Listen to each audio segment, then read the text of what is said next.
เราไปใส่สุดงามแท้มือนี่เนาะบายดีบานหนึ่งน้องละรับมืออาชีพอยู่แล้วรับพักการกับว่าได้ดูกันวัน40 ชั่วโมงโอ้ยใส่กันเลย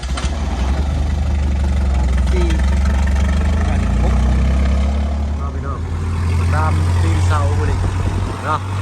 โบไปโบได้บุรีเนาะไปพี่น้องเอ้ยพบพ่อกันอยู่พุ่นแหละบ้านสกีพีนเมืองเซโปนแข้งสวรรค์นเขตคือเก่าเนาะไปมอบให้ทางน้องน้ำหรือว่าไปเปลี่ยนใหม่เนาะมื้อนี้ก็ทางลุงเขาก็มาไต่มานำเอาฮอดสถานที่เพิ่นเลยพี่น้องเนาะไปพบไปพอกันอยู่พุ่นแหละพี่น้องเนาะโอ้โธ่ฮอดเรียบร้อยพี่น้องเอ้ยสร้างคือสิมาแล้วบ่มื้อนี้ผูกเอาหัวดุดขึ้นแพงหัวเลยพี่น้องเนาะแอดรถนี่ก็สุดยอดเลยนะเลือดขึ้นออกพี่น้องเลยผมเนาะมาเลยเด้อพี่น้องเนาะเสาบ้านน้องน้ำเซเฮาพี่น้องเลยเนาะมื้อนี้ก็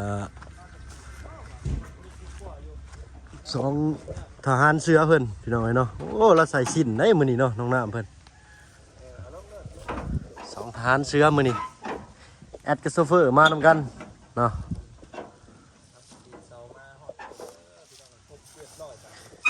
2 4 6 8 9อันนี้อีก3เป็น9พี่น้องเนาะตัวเนาะควันเอาพี่น้องเลยทางน้องน้ำเอาใส่สินมาใส่อีละใส่ผ้าถุงเด้อมื้อนี้พี่น้องเอ้ยเนาะได้อันสีเผือกมังคุดอย่างดีเนาะมื้อนี้เฮ็ดใช้อันตัวพ่อตัวแม่เพิ่นดูบ่เนาะพี่น้องเนาะมาแล้วอันนี้ก็สิได้เก็บคืนเพิ่นพี่น้องเนาะทางนั้นก็9 3 12 ต้นไปส่งสการเพิ่นมื้อนี้เนาะเพิ่นสิสูงจนเทินอยู่พี่น้องเนาะให้ทาง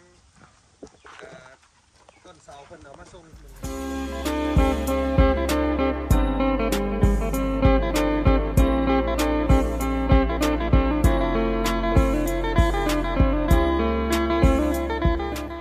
ก่อนอื่นก็ทักทายสบายดีพ่อแม่พี่น้องเบิดสุขุสุคนเนาะมื้อนี้ก็แอลเข้ามาทางบ้านน้องน้ำเพิ่นคือเก่าพี่น้องเลยเนาะเพราะว่าทางลุงเฮานี้เนาะมีป้าลุง FC หลายๆท่านเพิ่นได้คอมเมนต์มาทางหลายๆช่องว่าบ้านน้องน้ำนี่ยังบ่ดำเนินการเนาะพี่น้องย่านไม้หรือว่าสิตากแดดตากลมตากฝนเนาะฤดูนี้ก็ฤดูฝนพี่น้องเนาะก็เลยไปไต่ไปนำเอาฮอดสถานที่บ่อนเพิ่นผลิตเลยพี่น้องเนาะไปบ้านนี้ทางมาเพิ่นก็สิพาไปรับชมภาพบรรยากาศทางบ้านน้องน้ำเพิ่นพี่น้องเนาะก่อนอื่นขอขอบใจที่เขามาชมคลิปนี้เด้อพี่น้องเนาะจะเพิ่มกดข้ามพี่น้องเนาะเป็นกำลังใจให้บ่าวเพิ่งเคยละแน่พี่น้องเนาะไปมาทางน้องน้ำเราไปใส่สุดงามแท้มื้อนี้เนาะสบายดีบ้านหนึ่งน้องละสบายดีว้าวสินแล้วเนาะสินไม้เดี๋ยวไงเนาะเพิ่นมาแต่เวียกพี่น้องเนาะเพราะว่ามีอันคนเพิ่นเจียกว่าเนาะพี่น้องดูครับทางบ้านนั่นบ้านเดียวกันนี่แหละแต่ว่าอยู่ฝั่งนั้นน้องน้ำเพิ่นก็ไปซอยงานเพิ่นบ่อยล่ะเคยค่ะอยู่เฮือนเผาเฮือนอ๋อเผาเฮือนพอแล้วเผามีแต่พ่อกับแม่เจ้าเนาะโดยมาแล้วบัดนี้เจ้าน้องน้ำเลยเนาะโดยดีใจปะดีใจแล้วเนาะไปพุ่นอยากไปเบิ่งทางลุงเขาพุ่นมาพี่น้องเนาะอันนี้เพิ่นก็สิได้เอาคืนเนาะมารวดจวดจ้าเลยงานนี่พี่น้องเนาะ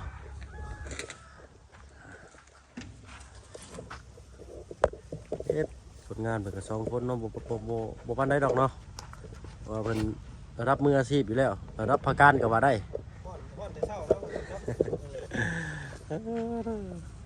เนาะ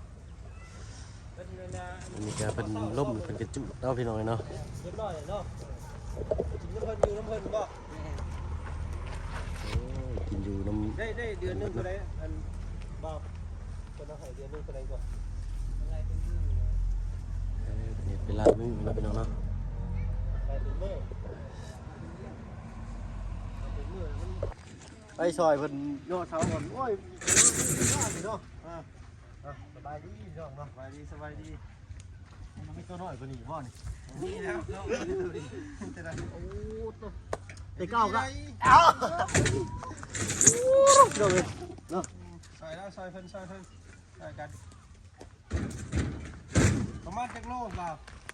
เจ้าวะ ก็ไม่เท่าไหร่นี่ ประมาณ40ปลายโล ปลายโลเข่าชื่อว่าเบาเนาะบัดนี้ชื่อว่านัก เข่าได้อันนี้มันนักกลัวได้กลัวจัก10เองนะ50โล บึ้งเอ้ยพอดดูประมาณ40 ชั่วโมงโอ้ยเนาะ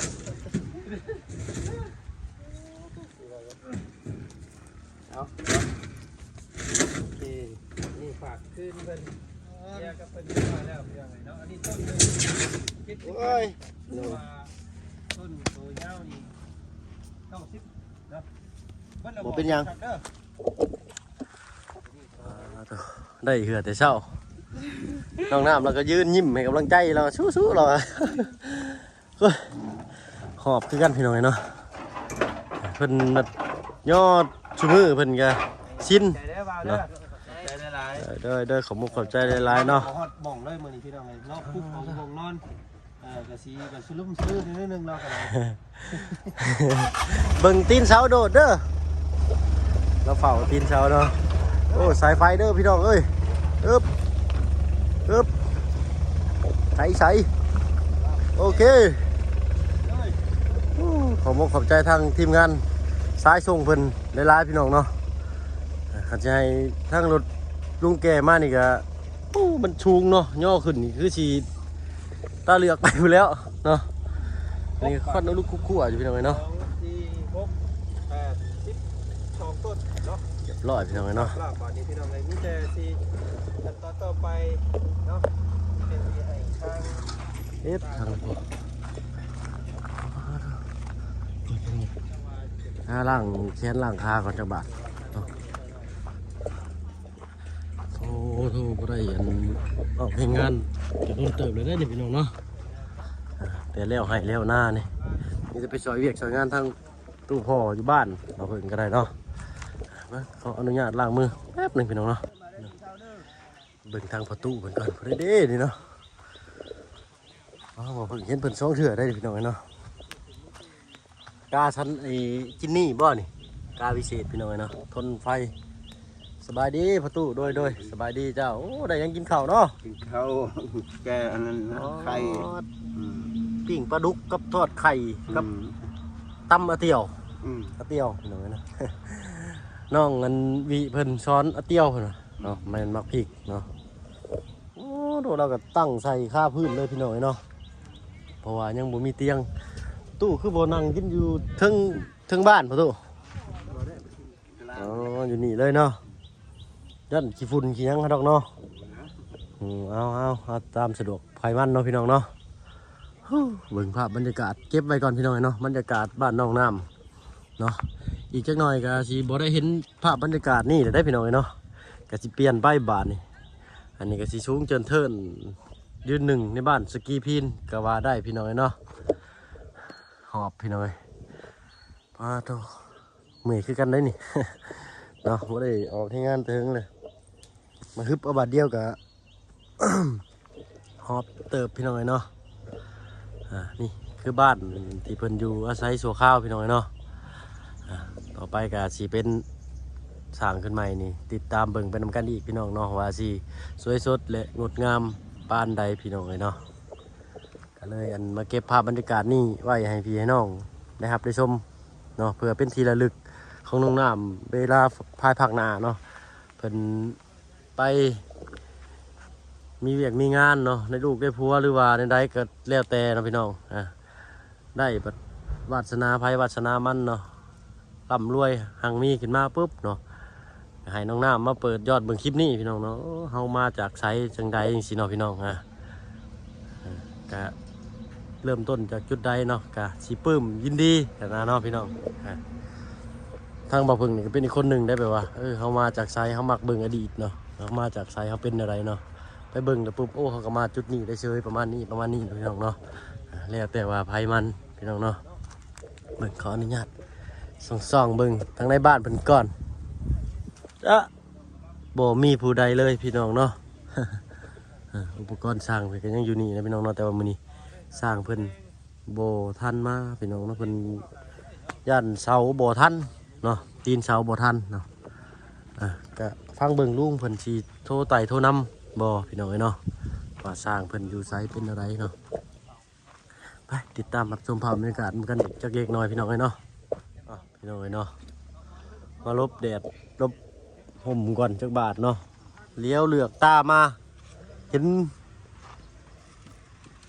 หัวระเบิดเนาะพี่น้องหัวลูกปืนหัวระเบิดนี่แหละประมาณนี้เนาะพี่น้องเนาะอันนี้ก็คืออันปักหรือว่าสปักอะไรจักอย่างนี่แหละเนาะพี่น้องเนาะนี่ยังอยู่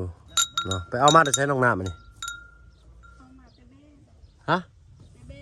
เอามาแต่เบ เบ้เบ้ เบ้อ๋อเพิ่น มาตายเลยกับ อ๋อเพิ่นห้องคือข้อเบ้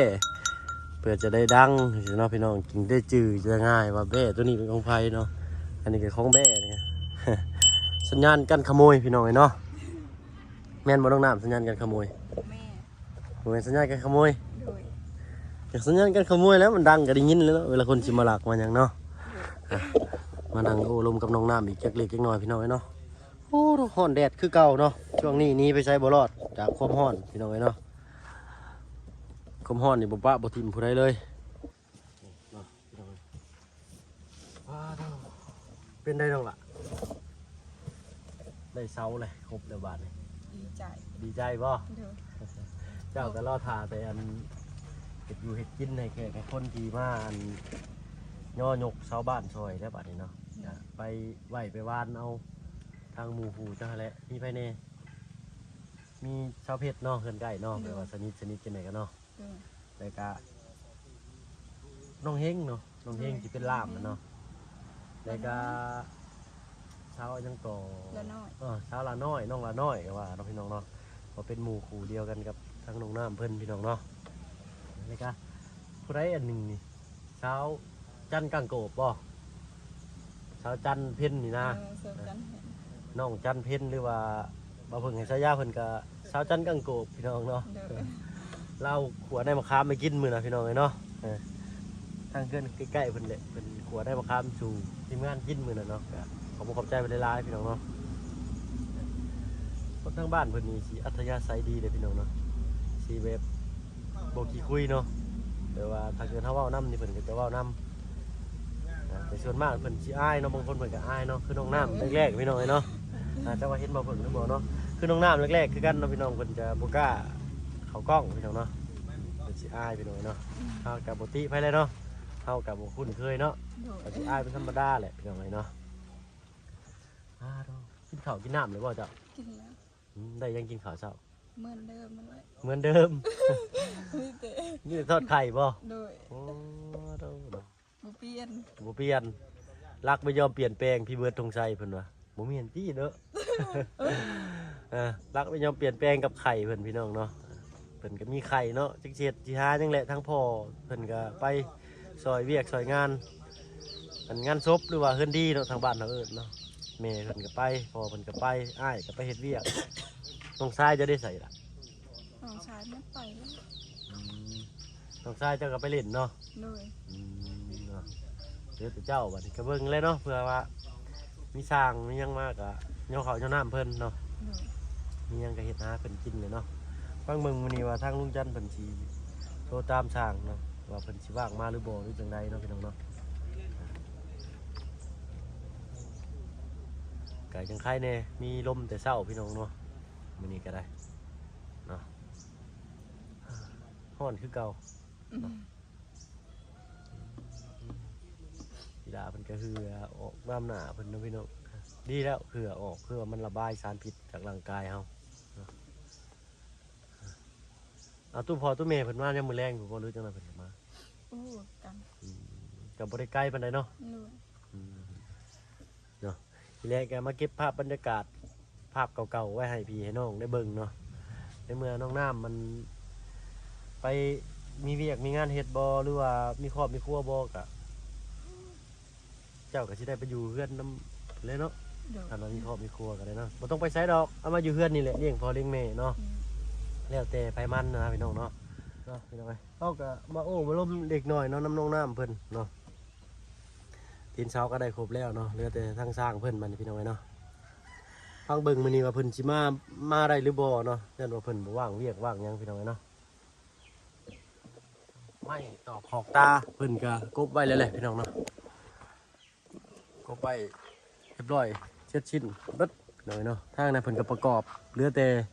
ตีนเสาแป้นพื้นนี่ก็กบไว้เรียบร้อยเนาะเหลือแต่กลางแบบขึงเอ็นขึ้นเนาะสี่เหลี่ยมหรือจังใดเนาะแต่ก็ขึ้นตั้งตีนเสาแล้วก็ย่อบัดนี้เนาะยกขึ้นพี่น้องเอ้ยเนาะแดดพี่น้องเอ้ยมื้อนี้เนาะทางน้องน้ำก็บ่ได้ไปไสพี่น้องเนาะเฝ้าเฮือนเฝ้าซ่านคือเก่าเนาะเพราะว่าทางตู้พ่อตู้แม่เพิ่นไปซอยงานเนาะเพราะว่ามีคนเสียชีวิตอยู่ในหมู่บ้านนี่เนาะค่อนข้างร้อนมื้อนี้เนาะเอาเลยเด้อพี่น้องไอ้บ้านนี้เนาะทางลุงจันทร์เพิ่นก็ไปไต่ไปนำมาให้เรียบร้อยเนาะตีนเสาเนาะซ่าเนี่ยก็จะเผาตื่นเผาท่วงกันเด้อเนาะ FC ป่าลุงหลายๆกันเลยเนาะเพราะว่าถ้าเขาจีไปเร่งรีบเพิ่นร้ายก็บ่ได้เนาะเพราะว่างานเพิ่นก็ยังข้างร้ายอยู่เนาะพี่น้องอันนี้ก็ยังไปตีนเสาอันนี้ก็ยังไปกลนเนาะแถวอันหัวแถวค้างมาพี่น้องเนาะเพอเพิ่นเฮ็ดให้คนอื่นเนาะแต่ว่าขออนุญาตแซงคิวเนาะขอโทษขออภัยหลายๆพี่น้องเนาะเพราะว่าทั้งเฮานี่ก็เพราะว่าต้องเฮ็ดบ้านน้องน้ำเพราะว่าไม้เพิ่นก็กองอยู่ในพื้นนะพี่น้องเนาะตามป้าลุงเพิ่นบอกเลยเนาะจังได้ก็ขอโทษขออภัยหลายๆพี่น้องเนาะมันบ่ทวงบ่ทันหยังก็ได้พี่น้องเนาะ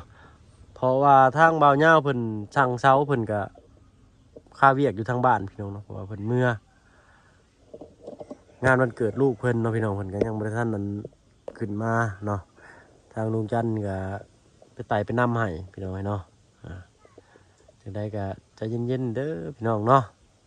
บ้านนี้เหลือแต่สร้างพี่น้องเนาะโอ้ทางลุงจันทร์เฮาก็ได้นั่งร่มกับสร้างอยู่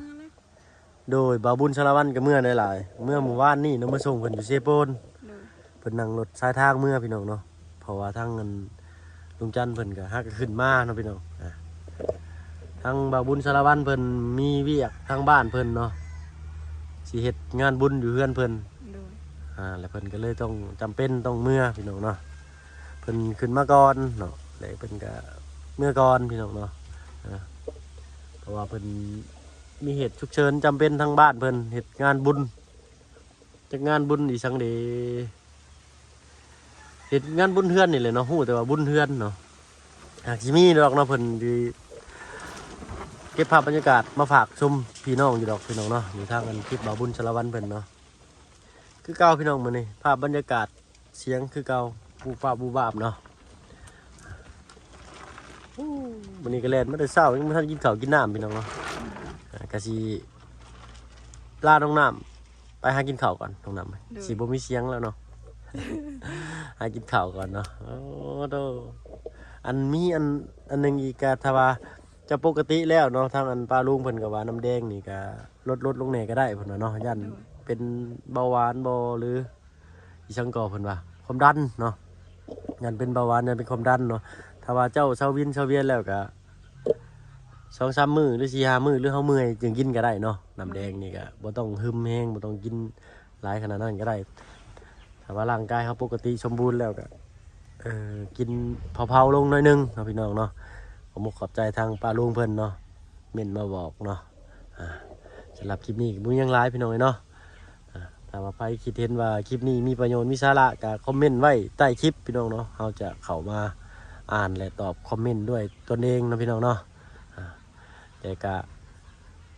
ขอบใจที่เข้ามาเบิ่งมาชมและเป็นกำลังใจให้บ่าวเพิ่งเคยล่าเพื่อจะมีรายได้สร้างรายได้พี่น้องเนาะมาซอยเรือทางเพิ่นต่อพี่น้องเนาะก็คลิปนี้ก็สิขอลาพี่ลาน้องแต่เพียงชำนี้พี่น้องเนาะสบายดีทางน้องน้ำเพิ่นเนาะอันทางอ้ายเมื่อหากินข้าวกินน้ำมาด้วยน้องน้ำเด้อเนาะเดี๋ยวพุ่นแหละชี้แดด ชีบดๆหน่อยหนึงไปเลยสิแวะเข้ามาหรือจังใดเดี๋ยวตามสอกตามทางเพิ่นก่อนเนาะ เลย อ่ะไปเลยน้องน้ำเอ้ย เลย ขอบมกขอบใจหลายๆเนาะเบิ่งแล้วผู้ควันกูรู้คั่วๆอยู่เบิ่งฟื้นเบิ่งไฟด้วยล่ะเด้อจันมันปิวมันยังไปใส่เฮือนน้อยนะ เนาะเฮือนใหญ่ยังบ่ทันขึ้นจ้ำยังบ่ทันแล้วเนาะพี่น้องแล้วกันแล้วนี่ควันกูรู้คั่วๆพี่น้องเนาะเอ้าสำหรับคลิปนี้ก็มีหยังหลายพี่น้องเนาะชาวบ้านน้องน้ำก็มาทั่วมาถึงเป็นที่เรียบร้อยเนาะเหลือแต่สร้างพี่น้อยเนาะเพิ่นสิว่าจังใดมื้อนี้เพิ่นสิว่างมาบ่หรือจังใดเนาะเอ้าสำหรับคลิปนี้ขอตัวลาไปก่อนพี่น้องเนาะพอกันคลิปหน้าคลิปนี้ลาแล้วพี่น้องเนาะเอาเป็นว่ากราบสบายดีพี่น้องเนาะ